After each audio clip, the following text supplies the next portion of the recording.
এই কোর্সটা আসলে কত বছর বা কতদিন মেয়াদি হয় এবং সেটা কি অনলাইন নাকি অফলাইন বা সময়সীমাটা আসলে কেমন? এইটার সময়সীমাটা আসলে ৩ মাস। আচ্ছা। সময়সীমা ৩ মাস। প্রতি শুক্র শনিবার ক্লাস হয়, সপ্তাহে ৫টা ক্লাস হয়। তোর মধ্যে ৮ সপ্তাহ কোর্সের উপরে ক্লাস মডিউলগুলির উপর হয়। তারপরে যেহেতু আমরা অনেকে এমসিকিউর সাথে পরিচিত না, একটা মক টেস্ট হয় এবং নানা ধরনের 2টা উইক থাকে। তাদেরকে পরীক্ষার কিভাবে ভালো করবে প্রশিক্ষণার্থীরা তাদের প্রস্তুতির জন্য। টোটালি আমাদের কোর্সের মেয়াদ হচ্ছে ৩। যারা এক বা একাধিক ভর্তি পরীক্ষা আসলে কাঙ্ক্ষিত ফল পায় না, তাদের জন্য আপনার কি পরামর্শ? আমাদের এটা পুনঃপরীক্ষার মানে সুযোগ আছে। কেউ যদি অকৃতকার্য হয় তাহলে সে পরবর্তী ব্যাচের যখন আবার পরীক্ষা হয় ওই ব্যাচের সাথে তারা পরীক্ষা দিতে পারে, শুধু পরীক্ষা ফি দিয়ে। আমাদের যে আমরা ৫,০০০ টাকা ফি নিই, এটা কোর্স ফি এবং পরীক্ষার ফি একসাথে আমরা নিয়ে নিই।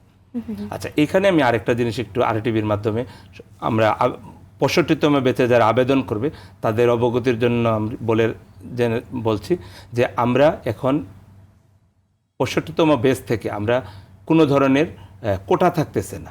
আচ্ছা। আমরা ভর্তিটা আসন সংখ্যা উন্মুক্ত করে দিয়েছি, সবাই ভর্তির সুযোগ পাবে।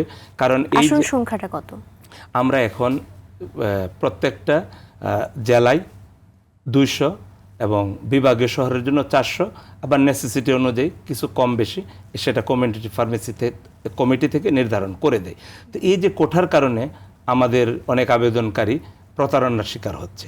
এজন্য আমরা ৮১তম সাধারণ সভায় যে কতগুলি সিদ্ধান্ত আমি বললাম তার পাশাপাশি আমরা আসন সংখ্যা উন্মুক্ত করে দিয়েছি এবং এটা একটা টাইম থাকবে, সবাই ভর্তি হতে পারবে এবং ভর্তির পরে আমরা রাউন্ড দ্য ইয়ার, এখন যেমন বছরে একটা ব্যাচ হয়, একটা ব্যাচ হবে না, আমরা বছরে একাধিক ব্যাচ পরিচালনা করব ডিপেন্ডিং অন দ্য অ্যাডমিশন। অর্থাৎ ৬৫তম ব্যাচ থেকে যারা হচ্ছে সবাই আবেদন করতে পারবে, কোনো কোটার জায়গা থাকছে না।